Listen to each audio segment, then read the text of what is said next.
हरे कृष्ण। कल ही हमने शयन एकादशी का व्रत रख कर हमारी एकादशी अ, व्रत का पालन किया। और यह एकादशी का महत्व क्या है, अनेक लोगों ने पूछा तो उन्हें उसका उत्तर भी मिला। और ये एकादशी बहुत बड़े स्तर पर की जाती है। सारे लोग लगभग जो भगवान में श्रद्धा भी नहीं रखते परिवार में, पर एक दो के कारण में भी ये व्रत रखने के लिए आतुर रहते हैं और बड़े ही उल्लास से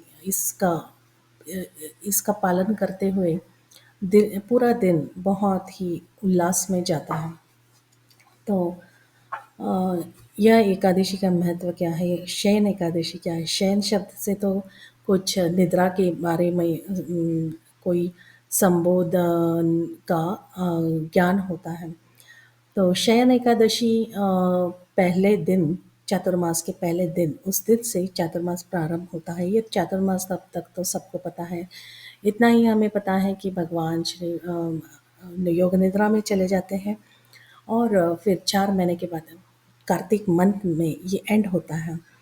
तो अभी से लोगों को, कुछ भक्त लोग ये थोड़ी मानते हैं कि भगवान या देव लोग शयन करने चले जाते हैं या विष्णु जी शयन करते हैं। उन्हें तो आतुरता रहती है कि अब कार्तिक आ ही जाएगा। तो 4 महीने के बाद कार्तिक आ जाएगा, तो ये शुरुआत है कार्तिक की तैयारी की। ये शयन एकादशी से प्रारंभ होता है, ऐसा ही समझना चाहिए।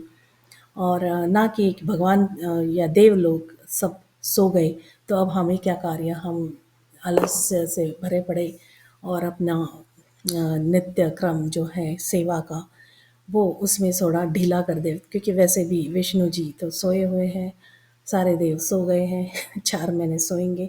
तो ऐसी बात नहीं है। वे सो गए हैं, इसका आम तौर पर इसका अर्थ किया जाता है, पर वास्तव में वे अपनी लीला में है, विशेष लीला में। ये 4 महीने में चातुर्मास की विशेष लीलाएं भगवान की होती हैं। और उसके बाद फिर कार्तिक मास आता है। तो ये कार्तिक मास के प्रारंभ का ही दिन समझना चाहिए कि कार्तिक में भगवान श्री राधा कृष्ण की बहुत सारी लीलाएं होती हैं और उसके लिए ये तैयारी है। कल से जो शयन एकादशी प्रारंभ हुई तो उसकी, तो हमें क्या करना चाहिए? लोग पूछते हैं चातुर्मास में क्या करना चाहिए? तो कुछ लोग प्याज लहसुन जो खाते हैं वे प्याज लहसुन बंद कर देते हैं। कुछ लोग ज़्यादा पाठ पूजा पाठ करने लगते हैं या फिर जप जाप करने लगते हैं। तो हरे कृष्ण महामंत्र का जप तो जो राधा कृष्ण के भक्त हैं वे करते ही हैं और वो हमें जारी रखना है। और ज़्यादा से ज़्यादा हमारे मन को हम सही दिशा में लगाए रखें तो अच्छा है, क्योंकि ये 4 महीनों में सारे लोग बड़े ही श्रद्धालु के जैसे भक्तिमय वातावरण में रहते हैं। तो हमें भी खास तौर पर ध्यान रखना चाहिए कि हम भी शांत रहे।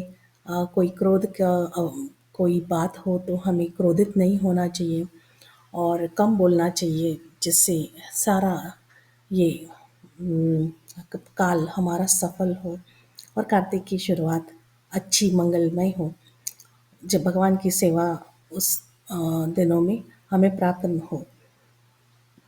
तो वैसे राधा कृष्ण के भक्तों के लिए तो 12 महीने एक जैसे होते हैं। मतलब क्या, हर दिन उनके लिए एक उत्सव होता है। उनका ऐसा नहीं है कि अब चातुर्मास है तो 4 दिन महीने भगवान विष्णु सो गए हैं तो सेवा में ढीलापन हो गया, नहीं। केवल राधा कृष्ण के भक्तों के लिए, भगवान श्री राधा कृष्ण के भक्तों के लिए ही ये नियम है कि वे किसी भी दिन, 12 महीने किसी भी दिन कोई भी सेवा प्रारंभ कर सकते हैं। उनके लिए सारा दिन, हर एक दिन एक जैसा होता है। पर फिर भी ये सारे मेजॉरिटी लोग तो इस कैलेंडर की अनुगत होते हैं और इसके अनुकूल चलते हैं। तो फिर विशेष ध्यान देना पड़ता है। तो सेवा में कोई त्रुटि ना हो तो इसका ध्यान वे इस कारण रखते हैं। नहीं तो हर एक दिन एक जैसे फेस्टिवल ही है। तो ये था चातुर्मास के बारे में। और कुछ लोगों ने पूछा था तो ये जवाब था कि वे अपनी अपनी साधना जारी रखते हुए हरे कृष्ण महामंत्र का जाप करें और प्रसाद ही खाए केवल। हरे कृष्ण।